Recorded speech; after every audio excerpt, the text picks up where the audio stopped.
이 새벽 우리에게 주신 하나님 말씀은 호세아 13장 1절에서 16절까지의 말씀입니다. 호세아 13장 1절에서 16절까지의 말씀입니다. 우리 하나님의 말씀을 받들어 읽겠습니다.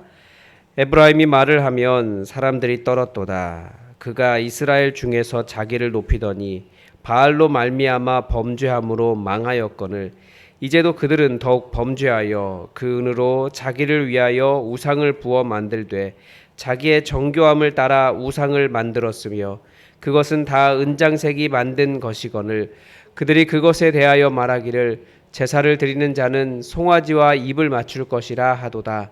이러므로 그들은 아침 구름 같으며 쉬 사라지는 이슬 같으며 타작 마당에서 광풍에 날리는 쭉정이 같으며 굴뚝에서 나가는 연기 같으리라. 그러나 애굽 땅에 있을 때부터 나는 내 하나님 여호와라. 나 밖에 내가 다른 신을 알지 말 것이라. 나 외에는 구원자가 없느니라. 내가 광야 마른 땅에서 너를 알았거늘 그들이 먹여준 대로 배가 불렀고 배가 부르니 그들의 마음이 교만하여 이로 말미암아 나를 잊었느니라. 그러므로 내가 그들에게 사자 같고 길가에서 기다리는 표범 같으니라. 내가 새끼 잃은 곰같이 그들을 만나 그의 염통 커프를 찢고 거기서 암사자같이 그들을 삼키리라. 들짐승이 그들을 찢으리라. 이스라엘아 내가 패망하였나니 이는 너를 도와주는 나를 대적함이니라. 전에 내가 이르기를 내게 왕과 지도자들을 주소서 하였느니라. 내 모든 성읍에서 너를 구원할 자 곧 내 왕이 이제 어디 있느냐.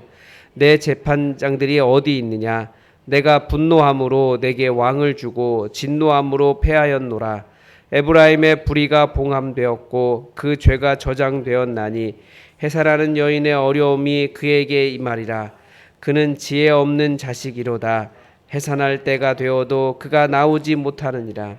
내가 그들을 스올의 권세에서 속량하며 사망에서 구속하리니 사망아 내 재앙이 어디 있느냐. 스올아 내 멸망이 어디 있느냐. 뉘우침이 내 눈앞에서 숨으리라. 그가 비록 형제 중에서 결실하나 동풍이 오리니 곧 광야에서 일어나는 여호와의 바람이라. 그의 근원이 마르며 그의 샘이 마르며 그 쌓아둔 바 모든 보배의 그릇이 약탈되리로다. 사마리아가 그들의 하나님을 배반하였으므로 형벌을 당하여 칼에 엎드러질 것이요 그 어린아이는 부서뜨려지며 아이벤 여인은 배가 갈라지리라. 아멘. 우리 하나님은 인자와 긍휼이 너무나 많으신 분인데 오늘 이 본문은 이제 호세아서의 마지막으로 가면서 정말 잔인한 심판을 예언하고 있는 내용입니다. 하나님은 선지자 이 호세아를 통해서 이스라엘이 우상을 섬기는 모습을 가늠한 여인에 비유하셨고 그렇게 하나님을 떠난 당신의 백성 이스라엘에게 남편으로서의 책임, 그 헤세드를 다하는 그 모습을 보여주십니다. 그러나 하나님은 결코 그렇게 가늠한 여인처럼 떠나서 남편을 떠나서 아버지 집에 가 있는 그 아내를 돈을 주고 다시 데려왔지만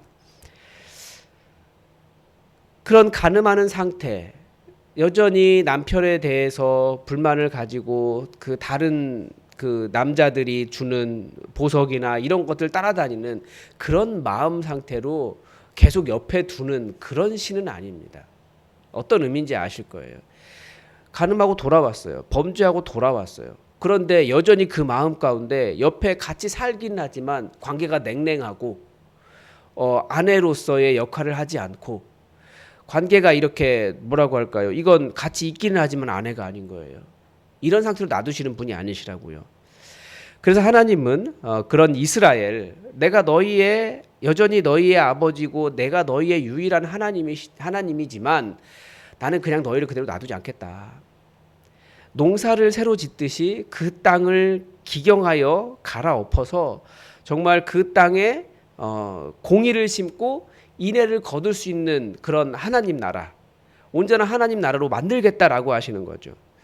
그래서 이런 심판이 우리는 굉장히 무서운 일이지만 하나님께서 그 땅을, 그 백성을, 그 관계를 온전하게 하시고 하나님께서 원하시는 순결한 상태로 만들고 정말 공의와 인애가 넘쳐나는 그런 곳 만들기 위해서 하나님께서 그 땅을 농사짓는, 기경하시는 것이 심판이라고 말씀하고 계시는 것입니다.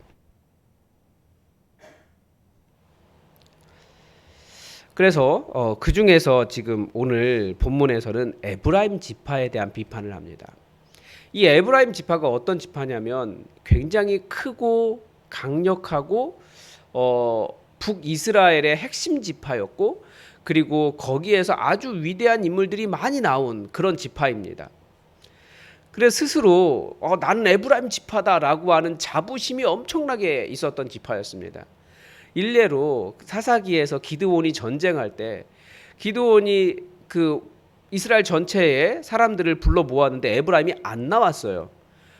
에브라임이 아마 그런 마음이 있었던 것 같아요. 아니 그 우리가 일종의 그런 거죠. 우리가 가장 강력하고 큰 부족인데 우리가 보이지도 않는 그 족속에 그 아주 보이지도 않는 작은 사람이 부르는 호출을 우리가 임해야 돼? 그런 마음이 있었던 거예요. 그래서 안 나갔습니다. 근데 기드온이 정말 말도 안 되는 숫자 가지고 이기잖아요. 그리고 나니까 이제 그때 나타나 가지고 왜 우리 안 불렀냐고 시비를 걸어서 전쟁이 날 것 같은 그런 위기에 빠질 정도로 교만하고 자기들이 최고다라고 하는 그런 마음을 가지고 있는 지파였습니다. 그래서 기드온이 에브라임의 끝물 포도가 아비에셀의 만물 포도보다 낫지 아니하냐라는 말로 에브라임을 축혀 세워줍니다. 근데 그 말 듣고 그럼 그렇지. 에브라임이 아무리 못해도 기드온이 속한 저 아비에셀 지파보다 아비에셀에서 뛰어나다는 녀석보다 훨씬 낫지. 아무렴. 그러고 돌아가 버립니다. 그러니까 얼마나 교만하고 그런 자부심이 높은 그런 자들이었는지 우리가 알만합니다. 오늘 본문 1절에서 그들의 그런 자부심은 자기들의 말로 다른 사람들을 두렵게 하고 이스라엘 중에서 자기를 높인 교만이었음을 본문은 지적합니다. 그렇게 자기들이 훌륭하고 사람이 다르다고 주장했던 그들이 결국 하는 일이 바알 섬기는 일이었고, 더욱더 범죄에서 은으로 우상을 부어 만들고 제사 지내는 사람들은 다들 송아지에게 입맞추라라고 말할 정도로 더 우상 숭배를 이렇게 부추기는 그런 민족, 그런 족속이었다라는 거죠. 그래서 하나님께서 그들이 아무리 강력하다 할지라도 아침 구름처럼, 그러니까 네 가지의 비유가 나오죠. 쉽게 사라지는 아침 구름처럼, 쉬 사라지는 이슬처럼, 타작마당에 광풍에 날리는 쭉정이처럼, 굴뚝에서 나가는 연기처럼 사라지게 만들어버리겠다라고 말씀하시는 것입니다. 아무리 강력해도 내 위에 하나님 계신다를 모르고 교만을 행하는 일은 하나님께서 정말 싫어하시는 일입니다. 우리가 자꾸 과거를 기억해야 돼요. 내가 얼마나 연약한 자였고 겸손하게 행동해야 되는지를. 우리는 과거의 연약함을 돌아보면서 지금 여기에 이르게 하신 것이 다 하나님의 은혜입니다 라고 제대로 고백하는 그런 삶이 필요하다라는 거죠. 성경은 인간이 하나님을 섬기든지 우상을 섬기든지 둘 사이에 중간지대는 없다라고 가르쳐줍니다. 둘 중에 하나예요. 교만하다는 것 자체가 이미 하나님을 모시고 있지 않다라는 것을 반증할 뿐입니다. 가끔 자기가 속한 집단, 자기가 사는 지역을 아주 높게 평가하는 사람들이 있습니다. 그래서 너무나 쉽게 사람을 차별하는 일을 봅니다. 제가 지방에 사역할 때 그분이 사시는 지역이 면 단위 지역이었어요. 근데 그 면 단위가 사실은 제가 보기에는 웬만한 도시 못지 않아요. 굉장히 좋은 곳이고, 예전에 조선시대, 워낙 옛날 얘기긴 하지만 조선시대까지 얘기하면 거기에 현감이 있을 정도의 아주 큰 면 단위 그 지역이었습니다. 그런데 그 도시라고 하는 그 면이 속한 도시라고 하는 곳은 옛날에 작은 어촌이었거든요. 그런데 자기가 그 시내 출신인데 이 면 단위에 가서 살게 되었다라고 자기 신세 한탄을 너무나 심하게 하시는 어르신을 제가 만난 적이 있어요. 제가 보기에서는 그냥 거기서 거기였거든요. 큰 차이 없어요. 그런데 그거 가지고 막 지역, 내가 저런 사람들하고 어울려야 되냐고 교회 와서 그런 이야기 하시는 거예요. 이게 이상한 거죠. 그런 또 그런 일이 우리가 많이 보잖아요. 그 아파트, 여기 사는 아파트 사람들이, 아이들이, 우리의 아이들이 저 옆 동네 아이들과 같은 초등학교 다녀야겠냐, 이렇게 도로를 그 못 다니게 하고 이렇게 학교를 분리하고 그 앞에 가서 시위하고, 그런 일도 보았습니다. 그거 보면서 정말 희한하더라고요. 아무 의미가 없고 뭐 그런 그 말도 안 되는 그런 일인데, 그런 말이 통하는 사람들이 또 있어요. 그러니까 다른 말로 하면 하나님은 바로 그런 지역과 출신, 아파트 규모나 타고 다니는 차나 입고 있는 옷이나 다니는 백화점이나 뭐 이런 것들로 마치 자신이 높은 사람인 것처럼, 그리고 또 그렇게 하지 못하는 사람들을 열등한 사람인 것처럼 교만은 떠는 자들에게 자취도 없이 완전히 사라지게 만들겠다라고 경고하시는 거예요. 하나님께서 주신 은혜를 가지고 자기들이 다른 사람을 다른 사람 앞에 교만한 태도를 보이는 것, 하나님께서 용서하지 않으신다라는 거죠. 그런데 이런 교만한 태도는 보니까 자신이 어느 교회를 다니냐를 통해서도 드러난다라는 것을 우리는 가끔 볼 수 있습니다. 규모가 크고 사역을 멋있게 잘하는 교회, 혹은 어떤 교단에 속하면 자부심을 갖기도 합니다. 제가 보기에는 큰 의미가 없는데 그런 이야기를 가끔 봐요. 예전에 어떤 교회에서 자기 교회 그 본인이 섬기는 교회가 이렇게 좀 컸어요. 교회가 성장하니까 그 교회의 그 표어가 아니고 뭐 그 교회 앞에 붙이는 이름을 믿음의 종갓집 이렇게 써놨어요. 그러니까 믿음의 종갓집이라고 하니까 이제 보통 교회는 그 지역에 세워진 교회들의 순서가 있잖아요. 그래서 제일 먼저 세워진 교회가 제일교회잖아요. 실제로 제일교회, 제2교회, 제3교회 그랬으니까. 그러니까 그 교회에서 제일교회에서 항의를 했습니다. 우리가 종갓집이지 왜 너네가 종갓집이냐. 그래서 그 종갓집을 아무튼 다른 말로 바꿨어요. 예. 다 부질없는 교만입니다. 근데 그거 가지고 정말 심각하게 싸웠던 기억이 있어요. 이게 뭐냐. 도시 안에 하나님께서 큰 교회도 주시고 작은 교회도 주시고 건물 있는 교회도 주시고 상가 교회도 주시고 그렇게 하시는 이유가 뭘까요? 부유한 지역에 있는 교회도 있고 가난한 지역에 있는 교회도 있습니다. 하나님은 교회를 통해서 이 도시 안에 복음의 생태계를 이루고 계시는 거예요. 숲을 생각해 보면 알 수 있습니다. 숲에는 큰 나무도 있고 작은 나무도 있고 작은 풀들도 있고 큰 풀들도 있습니다. 그래야 그 안에 다양한 생물들이 풍성하게 생명을 누리며 새들은 노래하고 벌레도 살고 뭐 버섯도 자라고 아무튼 그런 생태계가 이루어지는 거예요. 그러니까 교회가 모두가 다 지금 아마 살림에 대해서 아시는 분들은 잘 아실 거예요. 소나무만 쭉 있으면 재성준 때문에 다 망합니다. 하나님께서 도시 안에 다양한 교회들, 그리고 또 새로운 교회가 생겨나게 하시는 그런 이유들은 하나님께서 이 도시를 복음으로 충만하게 하시고 정말 살아 움직이게 하시는 그런 역사라는 것을 우리가 알아야 돼요. 근데 마치 어느 교회에만 다녀야, 어느 교단에만 속해야 내가 뭐 장자다, 내가 뭐 어쩌다 이렇게 주장하는 것은 하나님께서 이렇게 다양함을 부어주고 계시는 그 은혜를 잊어버리고 있는 거라는 거예요. 절대 하나님 앞에서 하나님께서 우리에게 주신 은혜지, 우리가 커지고 뭔가를 많이 누리고 있으면 이것은 은혜지, 내가 이렇게 사람이 달라졌다라고 말하는 그런 교만을 떨면 하나님께서 그 네 가지 비유 쉽게 사라져버리는 그런 역사를 행하신다라는 것을 우리가 잘 기억해야 됩니다. 그게 바로 하나님을 의지하지 않고 하나님을 섬기지 않는 헛된 우상숭배라고 성경은 가르쳐주고 있는 것입니다. 그래서 이런 교만에 대해서 하나님께서 하시는 말씀이 무엇입니까? 6절에 보면 그들의 시작이 애굽 땅이었음을 기억하게 하십니다. 아무리 자부심이 높은 에브라임이라고 할지라도, 지금 강력한 에브라임이라고 할지라도 그들은 애굽 땅에서는 노예였을 뿐입니다. 노예는 인간 대우를 받지 못하던 사람들이었습니다. 그러나 하나님은 그들이 가장 약할 때에도 그들의 하나님이 되어 주셨습니다. 즉 하나님은 에브라임이 강력해서 혹은 인종이 달라서 똑똑해서 다른 사람들을 두렵게 할 능력이 있어서 그들의 하나님이 되신 것이 아니라 그들이 약하기 때문에, 그들이 불쌍하기 때문에 그들의 하나님이 되어 주셔서 그들을 거기까지 성장하게 해주시고 강력하게 만들어 주셨다라는 거죠. 그러면서 그들에게 단 한 가지만 요구하셨습니다. 구원자는 오직 나밖에 없나니 나밖에 다른 신을 알지 못할지니라. 이게 하나님께서 그들에게 주신 명령이었어요. 사람들이 하나님의 명령을 많이 오해합니다. 제사 잘 지내라고 그렇게 불렀다고 생각해요. 그런데 예레미야서도 이야기하고 선지자들이 계속 이야기하는 것이 있어요. 나는 너희에게 광야에서 절대 제사 잘 지내라고 너희를 부른 것이 아니다. 내 명령 잘 지켜라. 구원자는 나밖에 없으니 나밖에 다른 신을 너에게 두지 말라. 나는 이것을 명령했다. 이렇게 말씀하십니다. 사람들이 자꾸 제사 잘 지내려고 해요.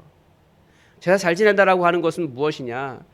정말 하나님, 나 이외에 다른 여호와 하나님 이외에 다른 신이 없다라는 것을 제대로 알고 그분만을 섬기고 그분만을 의지하는 것이 진짜 예배 잘 드리는 것입니다. 그런데 형식 찾고 무슨 번제 이런 것들 하면서 다른 것에 집중하는 것, 내 하나님 되신 여호와 하나님을 잊어버리고 우상 숭배로 갈 가능성이 많이 있다라는 거죠. 하나님은 우상 숭배를 하나님 이외에 다른 구원자를 찾는 것과 연결하고 계십니다. 다른 구원자가 여럿이 나와요. 대표적으로 여호와 하나님 이외에 바알을 섬겼고 10절에서는 왕과 지도자를 찾았고 그것도 구원자로 생각한 거예요. 나아가 아수르를 찾고 애굽을 찾고 교만해서 자기가 무엇인가 된 것처럼 생각하지만 하나님만 빼고 하나님은 내게 도움이 안 되고 다른 것들이 내게 도움이 된다라고 생각하는 그 모든 것들이 하나님 이외에 다른 구원자를 찾는 것입니다. 그래서 나아가 9절에서는 그것이 하나님을 대적하는 일이다까지 말씀하십니다. 성경은 중간지대가 없어요. 여호와 하나님을 의지하든지 아니면 다른 것을 구원자로 생각하든지. 우리가 호세아의 경고를 주의 깊게 들어야 됩니다. 저는 우리 교회가 그런 애굽 땅에 있었던 노예와 같은 시절이 있었다는 것을 알고 있습니다. 그리고 우리 인생이 또 그런 연약한 시절이 있었습니다. 근데 여기에 이렇게까지 이른 것 하나님의 은혜예요. 한국 교회도 마찬가지입니다. 여러분들 어린 시절에 정말 어려운 시절을 겪으셨을 거예요. 하나님의 은혜로 노예와 같은 시절을 벗어나 지금 너무나 행복하고 우리 정말 부유하고 부강한 시대를 살아가고 있지 않습니까? 그래서 사람들이 자꾸 하나님을 잊어요. 젊은 세대가 교회를 떠나가요. 하나님이 내 삶에 무슨 도움이 있으랴. 다른 것이 더 도움이 된다고 생각하고 다른 것 잘해야 된다라고 말해요. 그게 착각이고 실수입니다. 그렇게 해서 아무리 강해진다 할지라도 하나님께서 아침 안개처럼 굴뚝 이렇게 연기 올라오면 쉬 사라지는, 바람에 불기만 하면 사라지는 것처럼 그렇게 허망하고 허무한 것 될 수 있다라는 것을 기억하고 우리가 여호와 하나님께 온전히 의지하고 그분을 구원자로 삼고 살아가야 됩니다. 우리 교회도 코로나를 빠르게 극복하고 하나님께서 평안과 성장을 주시는데 우리가 착각하면 안 됩니다. 그거 우리가 한 거 아니에요. 우리가 잘해서가 아니라 하나님께서 도와주셔서 그렇습니다. 하나님께서 우리가 너무나 연약했기 때문에 우리를 불쌍히 여겨주셔서 그렇게 된 것입니다. 하나님께서 우리에게 파격적으로 재정을 늘려주시지 않는 것도, 즉 우리 안에 연약함이 있다라고 하는 것도 우리가 하나님의 은혜 아래 있다라는 것, 우리가 잘해서가 아니라는 사실을 기억하게 하시는 하나님의 선하신 인도하심입니다. 여러분, 우리는 강력해지려는 시도를 내려놓고 겸손하게 오직 하나님의 은혜를 구하며 살아갈 수 있기를 바랍니다. 부족해서 하나님의 은혜를 구하며 사는 삶이 모든 것이 풍성해져서 하나님의 도우심을 망각하고 교만한 삶보다 훨씬 더 좋은 것입니다. 우리가 생각을 바꾸고 오직 여호와 하나님만을 구원자로 삼고 그분만 믿으며 섬기며 그분을 의지하며 살아가는 여러분의 삶이 되기를 바랍니다. 오늘 하나님의 뜻이 우리에게 이루어지기를 주기도문으로 기도하겠습니다. 하늘에 계신 우리 아버지, 아버지의 이름을 거룩하게 하시며 아버지의 나라가 오게 하시며 아버지의 뜻이 하늘에서와 같이 땅에서도 이루어지게 하소서. 오늘 우리에게 일용할 양식을 주시고 우리가 우리에게 잘못한 사람을 용서하여 준 것 같이 우리 죄를 용서하여 주시고 우리를 시험에 빠지지 않게 하시고 악에서 구하소서. 나라와 권능과 영광이 영원히 아버지의 것입니다. 아멘. 여러분, 우리 오늘은 환우들을 위해서 기도를 부탁을 드립니다. 여러분이 아는 환우들이 있을 거예요. 어떤 분은 무릎이 아파서 교회에 올라오시는 것이 쉽지 않고, 어떤 분은 암이 새롭게 발견되고, 또 여러 가지 육체 연약함이나 마음의 어려움들도 있습니다. 우리 사랑하는 성도들을 주님께서 치유해 주시고, 정말 우리 교회의 성령으로 충만하게 해주셔서 이 예배당 문을 열고 들어와 주님께 고개만 숙여도 하나님께 치유하시는 역사가 풍성하게 일어날 수 있도록 우리 환우들을 위해서 간절히 마음을 모아 함께 중보해 주시기 바랍니다. 그리고 여러분의 간절한 기도 제목 가지고 기도하시기 바랍니다. 우리 함께 기도하겠습니다.